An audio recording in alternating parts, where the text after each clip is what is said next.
Apocalypse chapitre 16.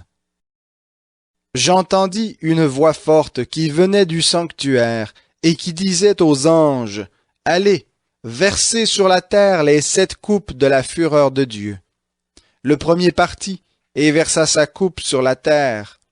Un ulcère malin et douloureux atteignit les hommes qui avaient la marque de la bête et qui se prosternaient devant son image. Le second versa sa coupe dans la mer, qui devint du sang, comme celui d'un mort, et tous les êtres vivants moururent, ceux qui étaient dans la mer. Le troisième versa sa coupe dans les fleuves et les sources d'eau. Ils devinrent du sang. Et j'entendis l'ange des eaux dire, « Tu es juste, toi qui es, et qui étais, toi le saint d'avoir exercé ces jugements. Car ils ont versé le sang des saints et des prophètes, et tu leur as donné du sang à boire, ils le méritent. » Et j'entendis l'autel dire, « Oui, Seigneur Dieu Tout-Puissant, tes jugements sont véritables et justes. » Le quatrième versa sa coupe sur le soleil. Il lui fut donné de brûler les hommes par le feu.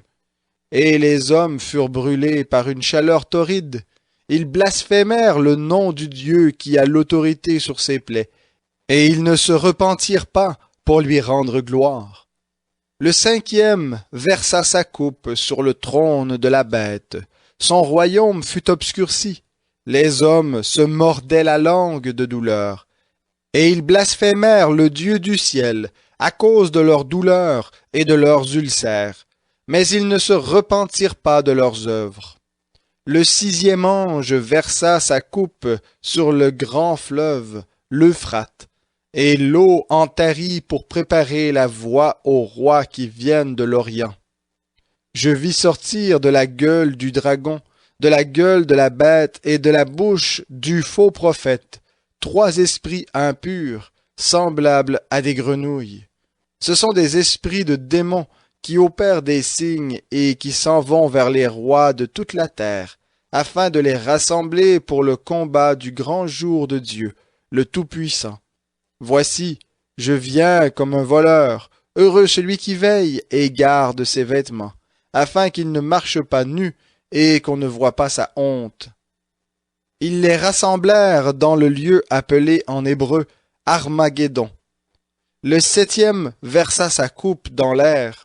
Il sortit du sanctuaire une voix forte qui venait du trône et disait, « C'en est fait. » Il y eut des éclairs, des voix, des tonnerres et un grand tremblement de terre, tel qu'il n'y en a pas eu de si grand depuis que les hommes sont sur la terre. La grande ville fut divisée en 3 parties. Les villes des nations tombèrent, et Dieu se souvint de Babylone la grande pour lui donner la coupe du vin de son ardente colère. Toutes les îles s'enfuirent, et les montagnes ne furent pas retrouvées. Une grosse grêle, dont les grêlons pesaient environ 1 talent, tomba du ciel sur les hommes, et les hommes blasphémèrent Dieu à cause de la plaie de la grêle, parce que cette plaie était violente à l'extrême.